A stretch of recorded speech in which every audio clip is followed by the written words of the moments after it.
Ko na lang kasi hinaharang-harang yata, ayaw magsampina ng testigo, ayaw akong tulungan.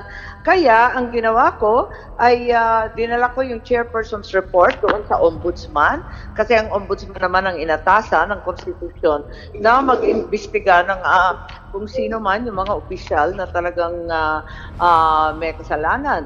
So ito nga, dinala ko nung isang linggo at mabilis naman yung ombudsman. Sabi nila hindi na kailangan mag-imbestiga ulit.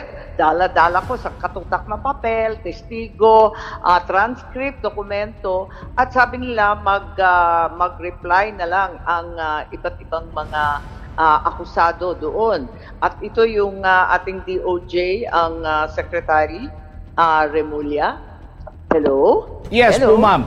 Yes, Secretary Remulla na umamin na siya talaga ang nag-utos sa pag-aresto ni Presidente Digong Duterte. Pagkatapos si Secretary Remulla, si John Vic, kasi inutusan daw niya ng pulis at saka group effort daw sa lahat. And thirdly, of course, Chief of Police Marbil for grave abuse. Ganon din ang paborito natin nga tanan si General Torre.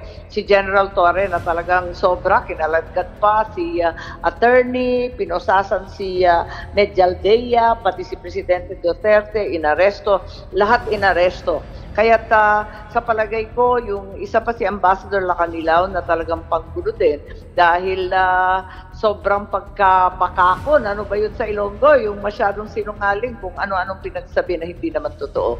At kahit pinontempt natin, pinalaya naman ng Senate President. Kaya mas mabuti na sa ombudsman na siya na mag-imbestiga at mag-prosecute. Alright. May nilabas po kayong video tungkol sa administrasyon ng inyong kapatid. Pwede po bang ipaliwanag kung bakit hindi Marcos administration ngayon, Senator Amy? Kasi para sa akin, ang gobyerno karon dili na Marcos, kay Romualdez o Araneta. At talaga naman, problema natin ngayon kasi hindi ko talaga nararamdaman yung pagka-Marcos, yung mga pagdiin sa pagkain, wala nang visa, ang mahal-mahal ng pagkain, sabi 20 pesos yung bigas, wala naman. Bigay bawi, wala naman nangyari.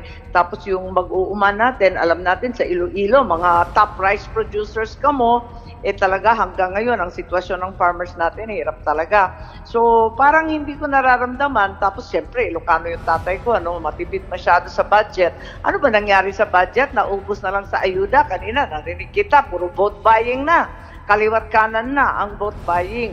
Sabihin na natin na legitimize, ginhimo nga ayuda, AKAP, MAIP, TUPAD, AIX. Pero vote buying pa rin yun. Kaya hindi maganda talaga yan. Sana napunta sa kalsada. Sana tinapos na yung Halaur Dam. Naku, yung imbakan ng tubig, katagal-tagal na natin inaantay yan. Tapos yung mga overpass natin dyan sa Iloilo, iskandalo pa rin. Kaya lahat yan, sana ayusin na lang at doon na lang pinunta lahat ng budget. Parang nagugulat ako kasi hindi naman yan ang priority ng mga tao. At eto nga, yung utang na loob, kasi ugaling Pilipino talaga yan. At yung tatay ko, may utang na loob talaga. At alam ko, yung si Doy Laurel noon, sumama na kay Presidente Cory Aquino. Pero para sa papa ko, may utang na loob siya sa mga Laurel. Sabi niya, wala ako dito sa mundong ito kung wala yung tatay ni Doy.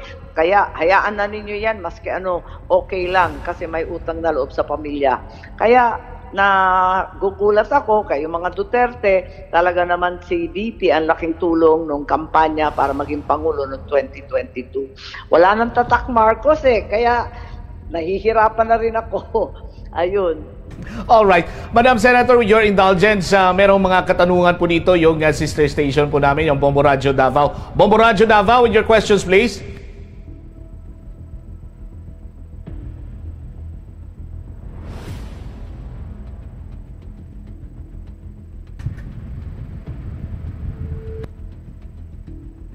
Davao. Hearing sa Senado, lahat nakaabang sa susunod na kaganapan, Madam Senator. Ay nako, yung sa hearing sa Senado, nag-aantay ako. Gusto ko talaga na magkaroon ng hearing at isara na itong hearing. Kasi ang problema, hanggang ngayon, wala akong testigo. Hindi sila pumipirma ng subpoena para ipatawag yung mga testigo na kinahanglan. Ang problema ko, wala akong testigo tungkol sa ICC. Sinabi nila, nagulat na lang daw sila na aresto noong March 11. Pero hindi naman sila magulat kasi yung ICC nandito na pala last year pa. Ang problema, wala akong testigo na talagang tinulungan ng gobyerno ang ICC na makuha ang police blotter, ang mga medical records na supposed to be confidential man yan.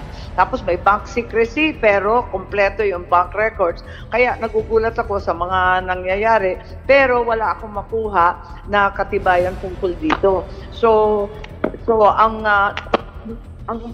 problema ay talagang nahihirapan talaga ako. Kaya mas maigi yung ombudsman na lamang ang siyang mag-imbestiga. Pero hindi ko sinara yung investigasyon kung meron lalabas pati tungkol sa eroplano. Bakit biglang-bigla, handang-handa, may eroplano doon? Nako, hindi naman ako maniwala dyan sa mahiwagang eroplano na handang-handa. So marami pa talaga at ang kinatatakutan ko, hindi naman ito ang huli. Kasi si Presidente Duterte lang nauna pero may balita tayo, may warrant of arrest para kay VP Inday Sara, may warrant of arrest para sa mga pulis, si Senator Bato kasama dun sa 5. So natatakot ang lahat medyo talagang mabigat ito, pati yung mga Pilipino na kulong sa iba't ibang sulok ng daigdig, 1,100 man yan. Lahat sila nangangamba, mamaya hindi na makauwi. Isipin mo, Pilipino, dating presidente, matanda na, may sakit, dinampot pa rin at tinangay. Sino naman ang hindi matatakot niyan? Ang katanungan, may labas po kayong video tungkol sa administrasyon ng iyong kapatid.